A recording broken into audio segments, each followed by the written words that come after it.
Welcome students. Today we are going to start our new topic Mughal Empire. Mughal empire. तो बेटा Mughal empire का जो period रहा है वो रहा है 1526 से लेके 1862। लेकिन डियर ये ठीक है, पीरियड तो इतना 1526 से 1862 तक रहा है, लेकिन इसको भी हम फर्दर स्टडी के लिए दो भाग में डिवाइड कर सकते हैं। यानी मुगल एम्पायर को हम दो भाग में डिवाइड कर सकते हैं। एक को हम कह सकते हैं पावरफुल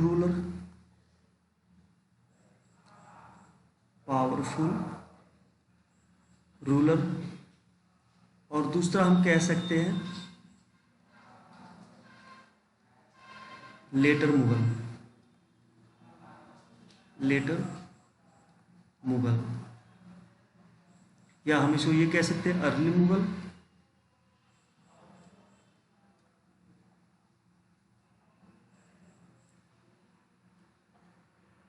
और लेटर मुगल।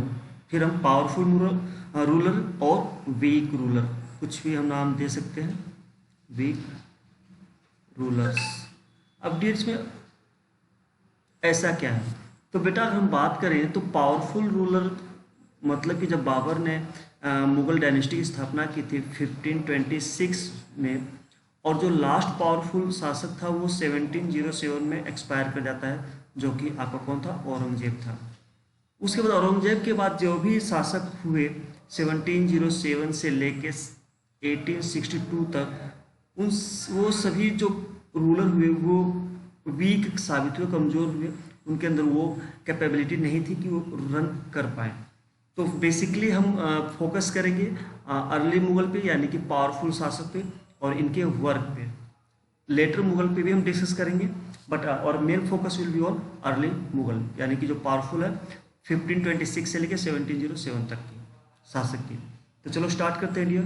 तो फर्स्ट जो कैरेक्टर आता है, पहला जो शासक आता है वो है बेटा बाबर। अब बाबर ने मुगल एम्पायर की स्थापना की थी, तो पहला शासक बाबर था, और बाबर का जो पीरियड रहा है, क्योंकि संस्थापक का तो 1526 से लेके 1530 तक, यानी कि ओनली 4 ईयर्स, सिर्फ 4 साल 4 ईयर्स इसने शासन किया। लेकिन उसमें भी इसने बहुत बहादुरी, वेलोर वाला काम किया है, बहुत बहादुरी का काम किया है। देखो तो चलो स्टार्ट करते हैं। बाबर का बेटा जो रियल नाम था, real name Babar's real name was क्या था, जहीरुद्दीन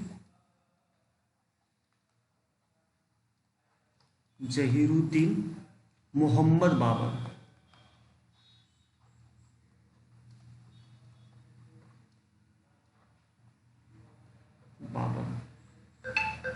जहीरुद्दीन मोहम्मद बाबर। अब बेटा इसकी खास बात क्या थी कि ये जो था फाउंडर ऑफ मुगल एम्पायर।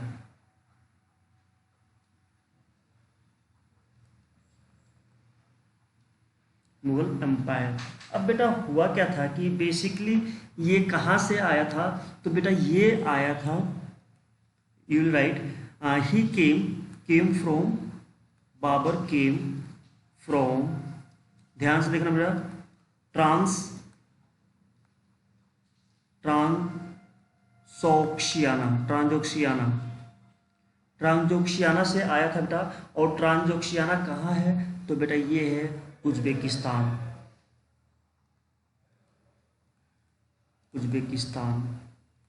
यानी कि सेंट्रल एशिया। तो ये सेंट्रल एशिया से आया था। अब देखो क्या था कि बाबर को इनवाइट किया था दौलत खान ने, है ना। बाबर was invited by दौलत खां। अब ये दौलत खां कौन था बेटा, तो हम ऑलरेडी डिस्कस कर चुके हैं। दौलत खां था बेटा लोधी का अंकल, इब्राहिम लोधी का अंकल, जो कि पानीपत के युद्ध में इब्राहिम लोधी और बाबर में जंग होता है और बाबर वो जंग जीत जाता है। ठीक है, तो अब एक पॉइंट और बनता है कि बेटा इंडिया आने से पहले, before the first battle of Panipat, यानी पानीपत के युद्ध से पहले, before the first battle of Panipat, Panipat बेटा हरियाणा में है, Panipat, Babur was the ruler of, Babur was the ruler of, कहाँ का ये शासक था? तो बेटा ये लिखो फरगना, FARGHANA, फरगना डिस्ट्रिक्ट का ये शासक था, फरगना डिस्ट्रिक्ट। और ये फरगना डिस्ट्रिक्ट कहाँ बेटा? तो बेटा ये था अफगानिस्तान में, अफगानिस्तान। बेटा बाबर की जो लाइफ है वो भी काफ़ी, जो उसकी अर्ली लाइफ थी वो भी काफ़ी मुश्किलों से भरी थी। तो जहाँ का वो शासक था वहाँ भी उसको चैन से रहने नहीं दिया गया। चलो आगे देखते हैं बेटा। अब बाबर जो था बेटा वो दो फैमिली से, दो रॉयल फैमिली से बिलोंग करता था। Babur belongs to royal family, दो राजघरानों से उसका संबंध था, फैमिलीज। और वो दो राजघराने कौन कौन से थे बेटा? तो उसको भी नोट डाउन कर लो। एक था फादर साइड से, फादर साइड, फादर की साइड से कौन था? तैमूर।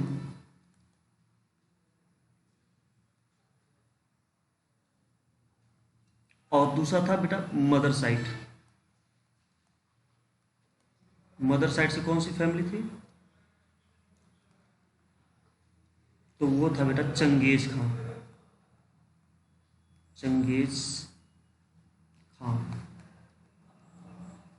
तो ये दो रॉयल फैमिली से इसका संबंध था, दो रॉयल फैमिली का ब्लड था बाबर के रगों में।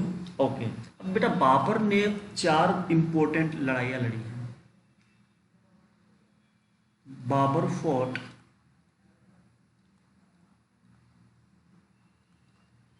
4 मेजर बैटल, 4 इंपॉर्टेंट बैटल कह लो,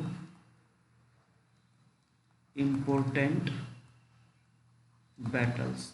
इसने 4 इंपॉर्टेंट बैटल्स लड़ी हैं इंडिया में, इन इंडिया। और वो चारों इंपॉर्टेंट बैटल कौन कौन सी हैं? तो उसका एक तरफ लिखोगे बेटा आप बैटल, हम एक इधर लिखेंगे बैटल का नाम, कौन कौन सी वो बैटल है। यहाँ पे हम लिखेंगे ईयर,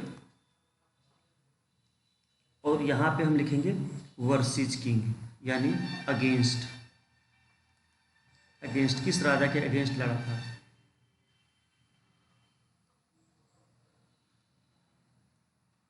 इसको डिवाइड कर लेते हैं। ओके बेटा, तो जो फर्स्ट बैटल था बेटा बैटल ऑफ पानीपत, आपको पता है बैटल ऑफ पानीपत, यानी हरियाणा में पानीपत जो पहली बैटल वहाँ हुई थी। और किस ईयर में हुई थी? तो 1526 में। और बेटा 1526 में बाबर जीत गया था और तभी से मुगल सल्तनत की स्थापना हो गई थी, मुगल एम्पायर की स्थापना हो गई थी 1526 में। किसके अगेंस्ट हुआ था बेटा? तो ये था इब्राहिम लोधी, इब्राहिम लोधी। इब्राहिम लोधी इसमें क्या करता है? इस इब्राहिम लोधी इसमें जाता है हार और बाबर जीत जाता है। और इसके बारे में एक और खास बात है बेटा कि पानीपत के युद्ध में बाबर इसलिए भी जीता था क्योंकि बाबर के पास जो थी एडवांस्ड वेपन्स थे। फर्स्ट टाइम कैनन, गोला बारूद, आर्टिलरी यूज किया गया था पानीपत के बैटल में। इसीलिए लोधी की पावरफुल सेना थी, बावजूद इसके वो हार जाता है। ये था फर्स्ट बैटल। सेकेंड बैटल कौन सा बेटा? तो सेकेंड बैटल है battle of Khandwa, battle of Khandwa, Khandwa, Khandwa का बैटल। तो बेटा इसके, ये किसके अगेंस्ट में था? तो बेटा ये हुआ था 1527, 1527 में हुआ था। और इसमें क्या था बेटा कि ये जो युद्ध हुआ था ये हुआ था राणा सांगा के बीच में, राणा सांगा। बेटा इसमें एक बड़ी बात ये थी कि इम्पोर्टेंट ये इसलिए भी हो जाता है क्योंकि खांडवा के युद्ध में राणा सांगा जो था बहुत पावरफुल था। राणा सांगा की सेना बहुत पावरफुल थी और बाबर जो है लगभग हार ही चुका था। तो फाइनल युद्ध से पहले क्या होता है कि बाबर जाता है अपनी सेना के बीच में और वहाँ एक स्लोगन देता है बेटा, वो जिहाद, वो जिहाद का एक नारा देता है, जिहाद का वो एक स्लोगन देता है।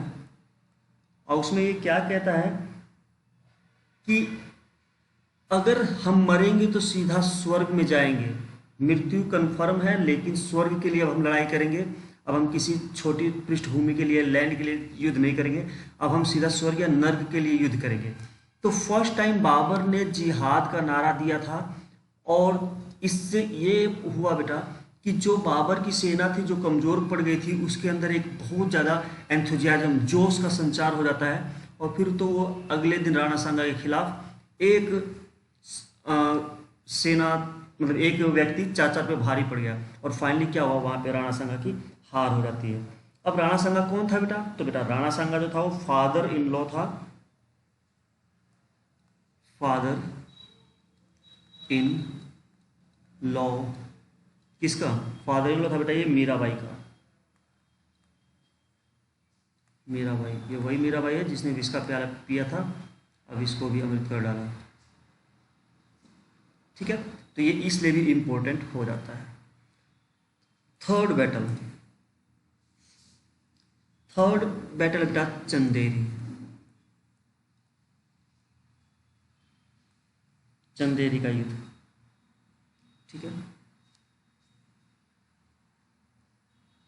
अब चंदेरी का युद्ध बेटा देखो ये हुआ था नेक्स्ट ईयर, मतलब कि 1528 में। और ये किसके अगेंस्ट हुआ था? तो ये हुआ था बेटा मैदेनी राय, मैदेनी राय, मैदेनी राय के अगेंस्ट हुआ था ये, और मैदेनी राय इसमें जाता है हार। और जो उससे अगले ही साल यानी कि 1529 में नेक्स्ट युद्ध होता है घग्गर का, बैटल ऑफ घग्गर।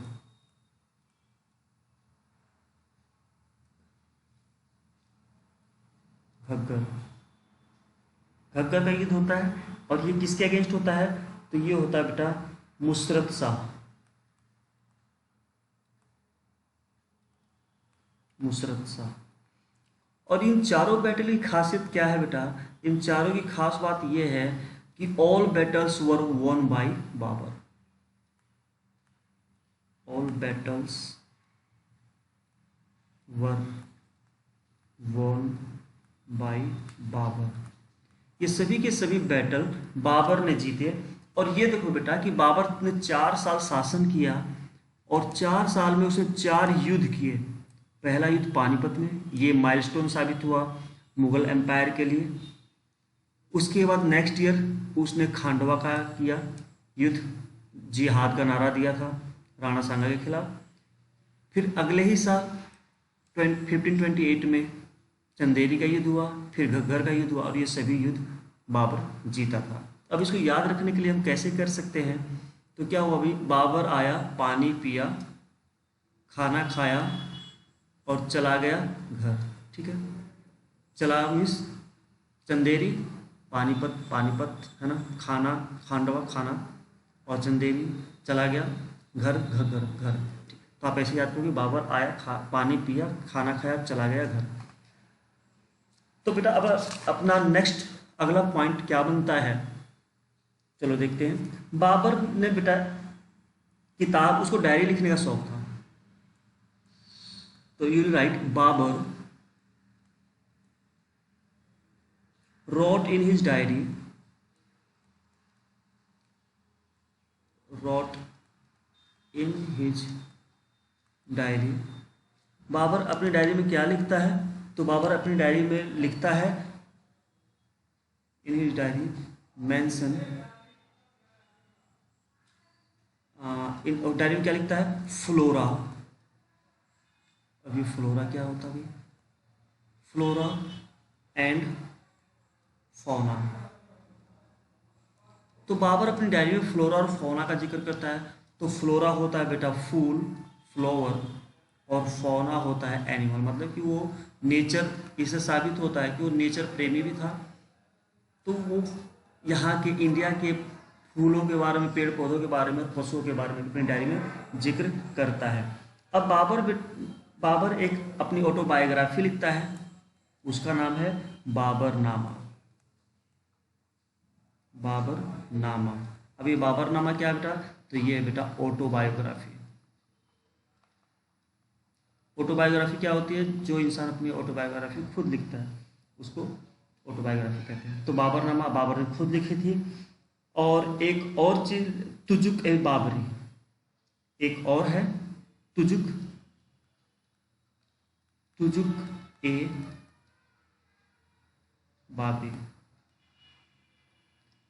बेटा ये जो बायोग्राफी थी इसको लिखा गया था टर्किश में, क्योंकि टर्क से था ना, तो टर्किश लैंग्वेज में लिखा गया था इसको। अब बेटा बाबर ने दो टाइटल भी अडॉप्ट किए थे, दो टाइटल अडॉप्ट किए थे। वो दो टाइटल्स कौन कौन से थे देखते हैं, चलो। तो वो दो टाइटल थे बेटा, एक था पादशाह, और दूसरा था कालांदर। ये दो टाइटल उसने अडॉप्ट किए थे। बाबर के बेटा अगर सन की बात करें तो बाबर के 4 सन्स थे। कितने सन्स थे, 4। जो फर्स्ट था वो कौन था, हुमायूं। आप नेक्स्ट वीडियो में पढ़ोगे, हुमायूं। सेकंड जो सन था वो था अस्करी। तीसरा कौन था, हिंडल या हिंडल। और चौथा कैरेक्टर कौन था बेटा, तो चौथा था कमरान। तो बेटा ये 4 सन थे। तो अब आपको पता है कि बाबर की मृत्यु हो जाती है 1530 में, 4 साल बाद। और उसके बाद नेक्स्ट शासक कौन बनता है, हुमायूं। तो बेटा अगली वीडियो में हुमायूं के बारे में पढ़ेंगे। आई होप आपको यहाँ तक समझ में आया होगा। Thank you very much.